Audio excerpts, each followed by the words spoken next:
Hello and welcome, folks. If you want a definition of HELOC versus cash out refinance, you can go on the internet, Investopedia, and find it.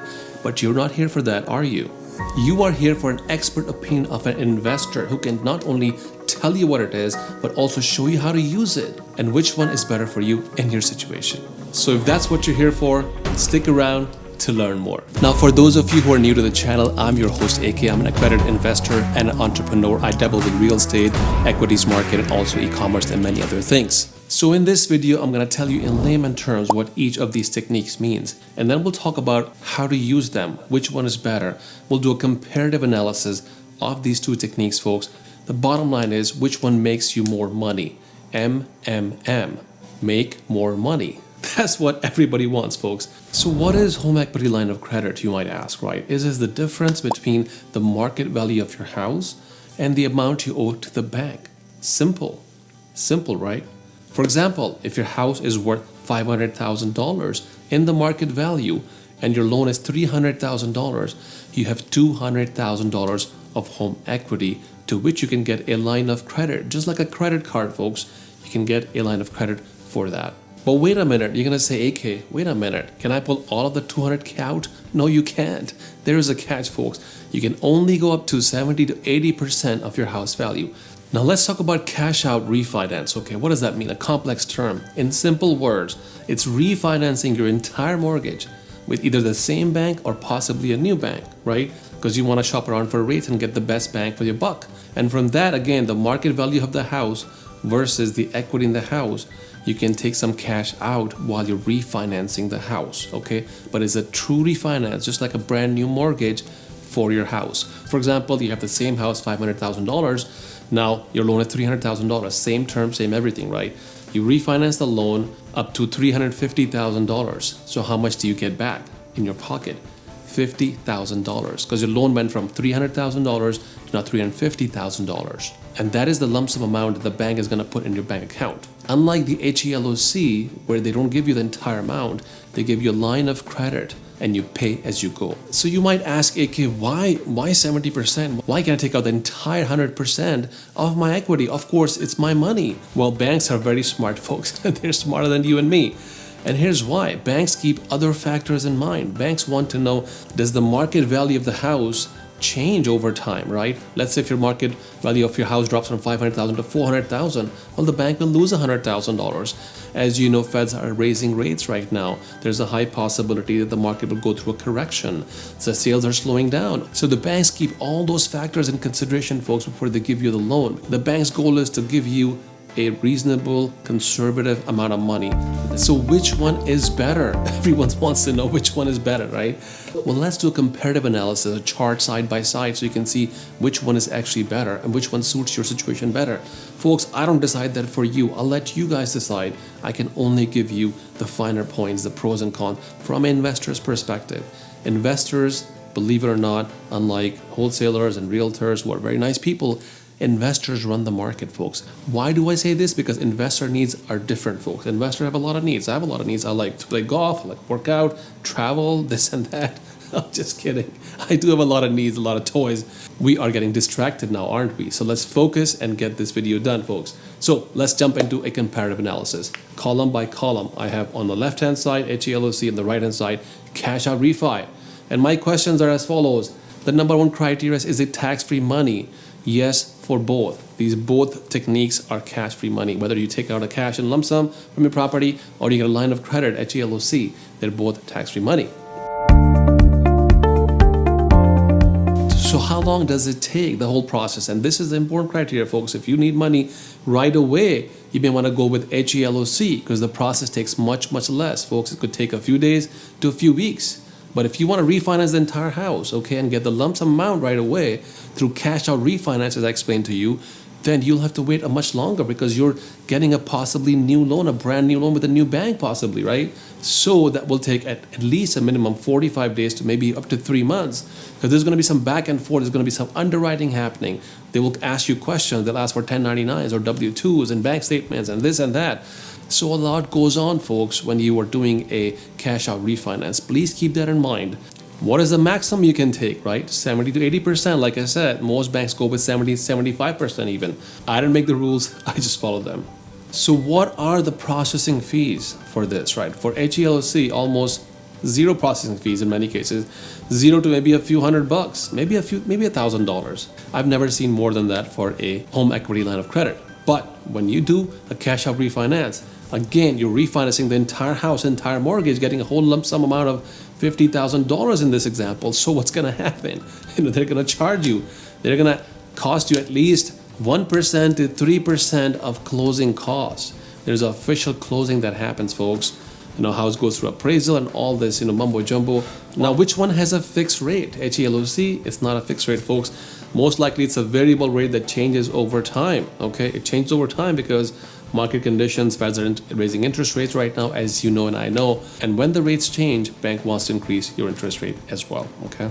With the cash out refinance, right, it's different. You get a fixed rate, possibly a fixed rate, most likely a fixed rate. So what can you use this money for? Let's say you were able to do a HELOC or a cash out refinance. What can you use the money for, folks? That is the number one question. You can pay off student debt, okay? You can pay off credit cards. You can pay for a wedding if you like, right? I mean, some people have multiple weddings. One wedding and it doesn't work out, then go have another wedding. I should not say that, but you know what I mean. It could happen to people, right? It has happened to some of my friends.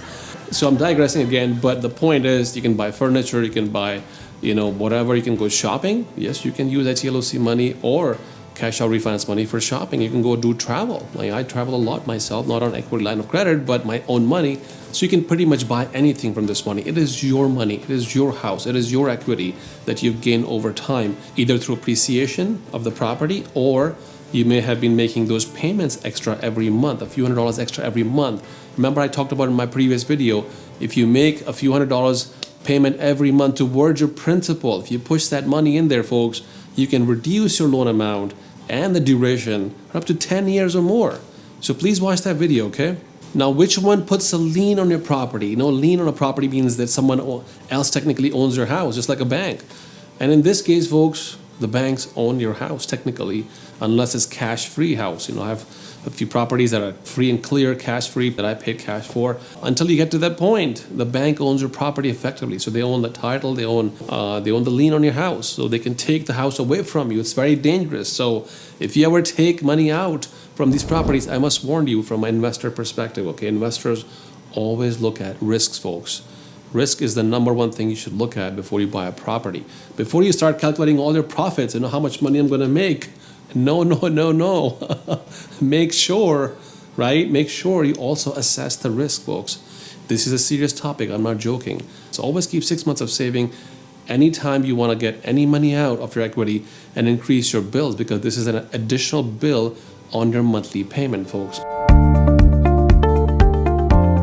So we talked about this lump sum or checks, folks. Lump sum with cash out refinance, and checks and credit line of credit through HELOC. Okay, HELOC. Personally, I prefer HELOC because it gives me some checks I can write and I pay as I go. It depends on your needs. If it's a small student loan or debt you want to pay off, or if a small credit card, get the HELOC, folks. It's easier, it's faster, it's quicker, it doesn't cost you anything. You can write checks against it and then you can pay it off over time. So what is the best use of these funds, folks? Like I said, I can't tell you. I'm biased because I'm an investor.